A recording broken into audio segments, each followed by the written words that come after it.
So many Mankatoans would remember Kids Against Hunger. We started that about 20 years ago here in Mankato.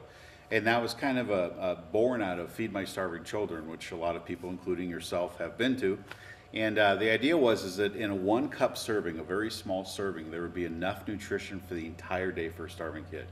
And the idea of having a satellite location here in Mankato is that anybody in Mankato, instead of traveling hours away from here, could package food right here. And so we started that up and made about 12 million meals or so.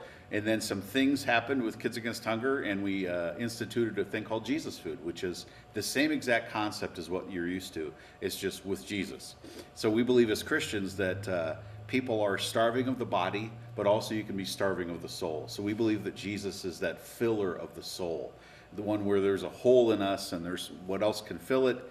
Well, Jesus can. In fact, he even said, I am the way, the truth, and the life. No one goes to the Father but through him. So we believe that. So we kind of share that at all of our packing events and when we distribute the food. So the difference between the two, Kids Against Hunger, Jesus Food, is just simply that. The food is exactly the same. It's literally the same formula the food scientists came up with, 1974 they started formulating all those things. So that's the gift of just you're saving a life. You're packaging this food, you're going at it.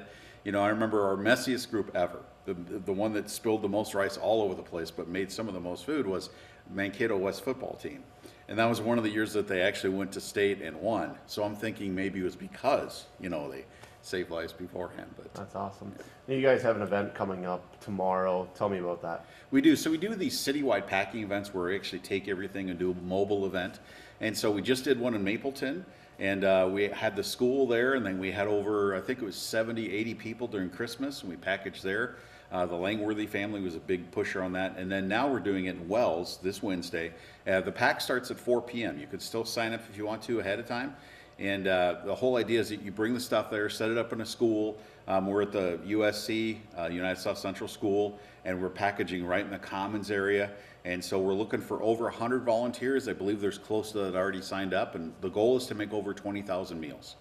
So we will see. Awesome.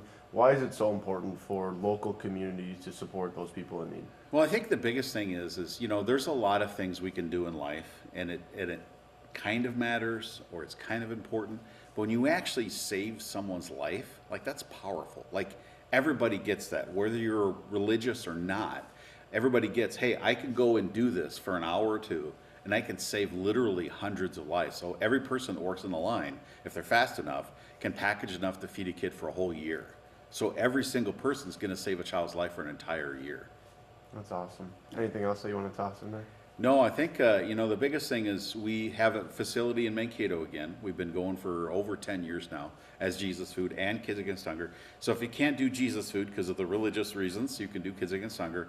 And we open it up for 20 or more people. There is fundraising involved. We wish we got the meals for free. It would be so cool. But we have to buy the ingredients. So it's 23 to 30 cents a meal. And you can call us up, set up a time, and we would love you to come in and pack. We've had birthday party packs. So, in fact, I've had kids give up their presents and buy food instead. I mean, That's awesome. Who does that? So it's kind of cool.